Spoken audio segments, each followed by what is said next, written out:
Tetapi ternyata atasan ini punya niat sendiri gitu. Modusnya. Modus gitu ya. Nah, justru ketika dia masuk ke ruangan itu, mereka berdua tidak ada siapa-siapa di sana, justru dia menutup.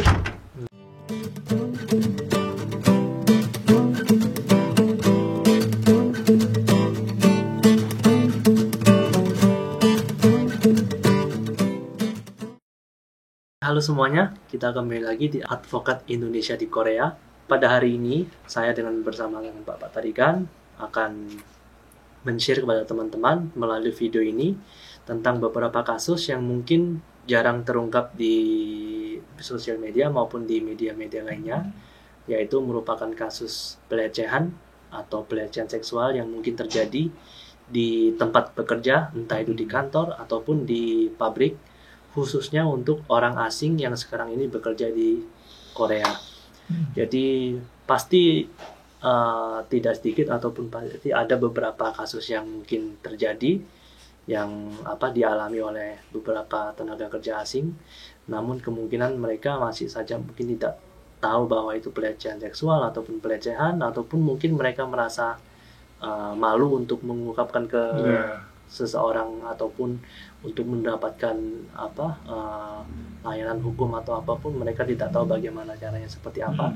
Karena itu pada kesempatan kali ini kami akan membahas dan juga memberikan informasi khususnya.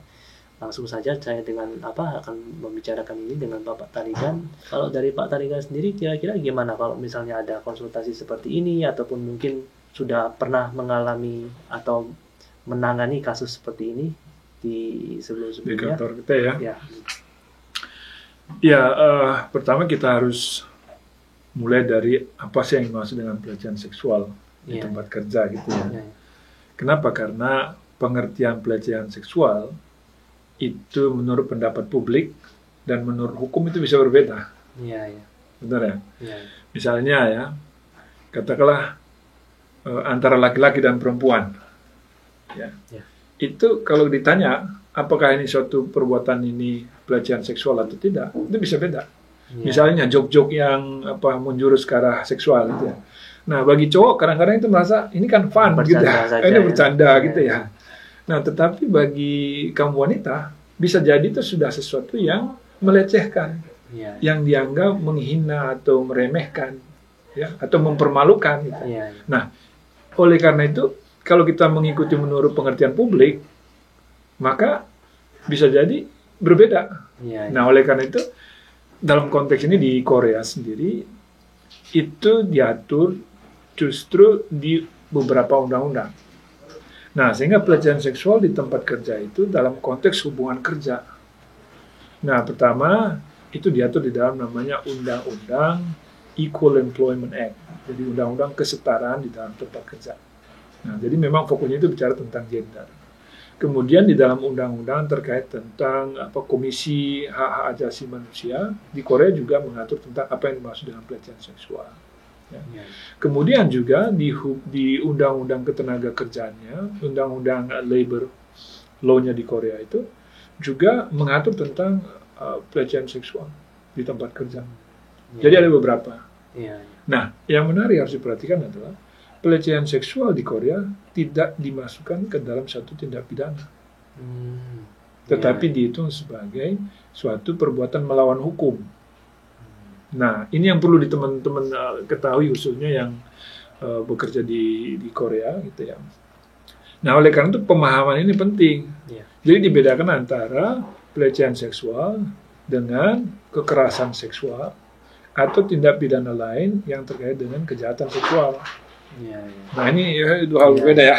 Nah, ini penting. Oleh karena itu tadi pertanyaannya, nah bagaimana hal itu? Nah, yang dimaksud dengan pelecehan seksual di tempat kerja di menurut undang-undang di Korea secara umum seperti ini kira-kira ya. Suatu situasi di mana majikan, atasan atau rekan sekerja yang mengakibatkan rekan kerja yang lain atau orang lain merasa terintimidasi, terhina atau dipermalukan oleh karena tindakannya baik secara verbal maupun non-verbal yang menjurus kepada hal-hal seksual yang mengakibatkan kerugian dalam hubungan kerjanya. Ya. Nah, jadi dari situ kita bisa melihat ya bahwa di sana ada hubungan keterkaitan satu sama lain di dalam konteks hubungan kerja. Ya. Nah, oleh karena itu khususnya bagi teman-teman pekerja di sini, kebetulan pekerja wanita dari Indonesia nggak begitu banyak ya. Ya. Tetapi dari negara-negara lain kan banyak sekali. Ya. Nah, walaupun demikian, dalam konteks pengertian hukum, sebenarnya tidak dibedakan antara laki-laki dan perempuan. Karena laki-laki juga bisa mendapat pelecehan seksual ya melalui tadi perbuatan yang disampaikan, didefinisikan tadi. Ya. Nah, kita hanya menyampaikan hal yang singkat saja di sini tadi, bahwa teman-teman ini, kalau ada suatu perbuatan ya, yang melalui perkataan, joke-joke atau tindakan yang justru merasa dari sisi korban ya, merasa merendahkan, ya, merasa dipermalukan ya, dalam konteks hubungan kerjanya, karena justru di sini kan tadi ada hubungan ya, apakah karena majikannya merasa lebih tinggi menggunakan statusnya untuk katakanlah melakukan sesuatu hal-hal yang mempermalukan atau merendahkan. Nah, itu bisa menjadi satu indikasi ya, ada terjadi pelecehan seksual, tetapi tidak secara otomatis. Nah, oleh karena itu teman-teman di sini disarankan ketika mengalami hal tersebut bisa berkonsultasi ya, dengan kita untuk melihat sejauh mana hal itu sudah masuk kepada tindakan perbuatan melawan hukum, pelecehan seksual, atau justru yang lebih daripada itu masuk kepada suatu tindak pidana kejahatan seksual. Tindak pidana kejahatan seksual. Mungkin lebih mudah kalau saya menggambarkan ada kasus yang pernah ditangani ya. Nah, jadi beberapa kasus pernah ditangani di kantor kita, bukan hanya dari Indonesian Desk, tapi dari negara-negara lain juga yang kita sering handle. Tetapi ada kasus suatu waktu itu satu pekerja ya, yang tinggal di lingkungan kerja itu, nah itu di approach sama katakanlah atasannya ya. Nah, atasannya ini datang ke tempat kamar, kemudian diajak berbincang-bincang mengenai masalah pekerjaan dulu gitu ya. Nah, karena si korban kan merasa tidak, ya ini kenal juga orangnya, kemudian dia atasan gitu ya. Kemudian dia bicara tentang pekerjaan, malah dijanjikan nanti kamu akan bekerja lebih baik, nanti posisinya lebih baik, sehingga komunikasi baik-baik dan tanpa ada prasangka. Tetapi ternyata atasannya ini punya niat sendiri gitu ya. Modus gitu ya. Nah, justru ketika dia masuk ke ruangan itu, mereka berdua tidak ada siapa-siapa di sana, justru dia menutup. Nah, kemudian mencoba melakukan suatu perbuatan yang mengarah kepada kekerasan, percobaan ya, seksual gitu ya. Nah, dan itu dilawan sama korban. Nah, tetapi nggak ada orang di sekitar situ, saksi nggak ada, nggak ada saksi. Nah, kemudian bukti-bukti yang lain juga nggak ada, ya sangat terbatas. Ada beberapa yang kemudian nanti digunakan sebagai bukti ketika melakukan pelaporan, gitu ya. Nah, kejadian seperti ini bisa dianggap sebagai pelecehan seksual di tempat kerja, tetapi bisa juga masuk ke ranah pidana. Nah, disitulah peran kita memberi advice, kita masuk kemana gitu. Nah, kalau dia masuk ke pelecehan seksual di tempat kerja, tadi saya menyampaikan itu perbuatan melawan hukum yang diatur di dalam hukum perdatanya, maka bentuknya nanti bisa dalam bentuk kompensasi, dalam bentuk finansial, karena perbuatan melawan hukum itu menurut hukum perdata Korea itu kan diartikan biasanya begini. Adalah suatu perbuatan yang dilakukan seorang yang mengakibatkan kerugian atau melukai seseorang karena melalui suatu perbuatan secara sengaja maupun tidak sengaja yang melanggar, yang merupakan perbuatan melawan hukum, melawan hukum. Jadi perbuatan ini melawan hukum. Nah, dan dia tuh bisa menuntut kompensasi. Nah, tetapi dalam kasus yang kita tangani, justru kita melaporkan ke arah pidananya, lapor ke polisi. Iya. Nah, kemudian polisi menangani. Ya. Nah, dalam konteks ini, ketika suatu kejahatan seksual dilaporkan, nah di Korea cukup serius. Nah, memang kita sangat berjuang untuk mendapatkan bukti-bukti bagaimana meyakinkan dari polisi, ya, kemudian ke pihak kejaksaan untuk memproses hal ini. Ya. Dan syukurnya memang akhirnya pelaku dihukum. Ya, akhirnya masuk ke pengadilan. Nah, tetapi sesuatu hal juga yang mungkin teman-teman ketahui di Korea, ada satu sistem di dalam sistem peradilan pidana di Korea, itu ada yang namanya sistem mediasi. Ya. Nah, artinya apa? Dalam beberapa bentuk kejahatan, ketika katakanlah korban suatu tindak pidana itu melaporkan kejahatannya, di dalam prosesnya itu bisa dilakukan suatu negosiasi dan mediasi di mana antara pelaku dan korban itu nanti bisa misalnya dikenakan suatu hukuman berbentuk kompensasi.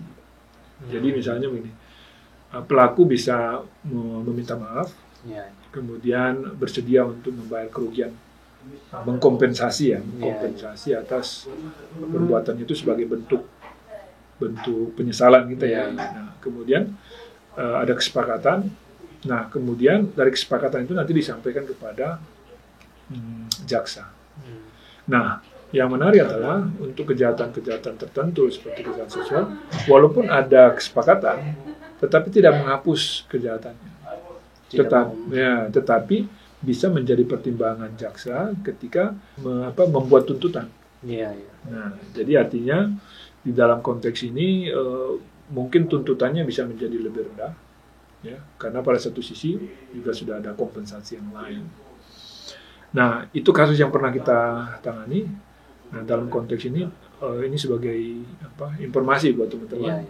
Banyak kasus-kasus yang terjadi sebenarnya, tetapi tidak terungkap. Pertama karena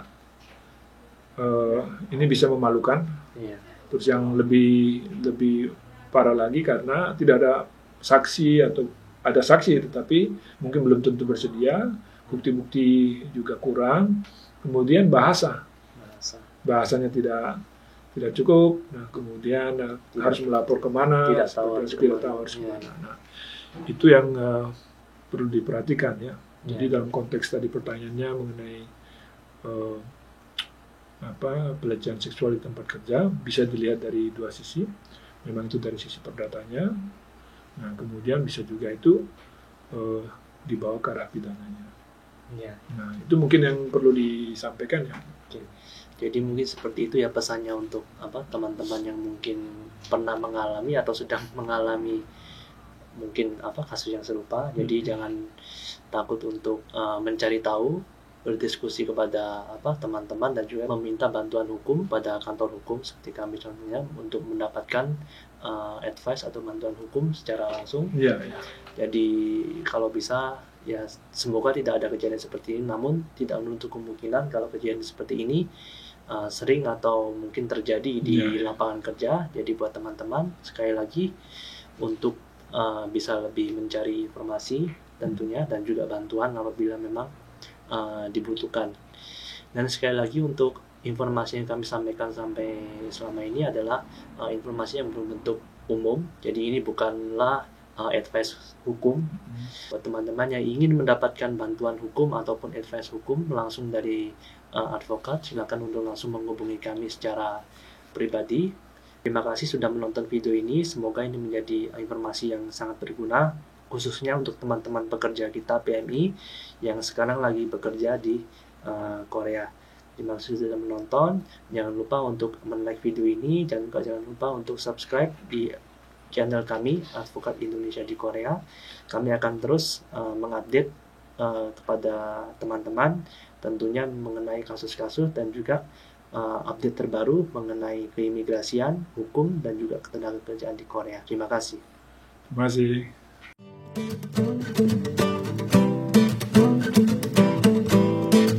Dadah.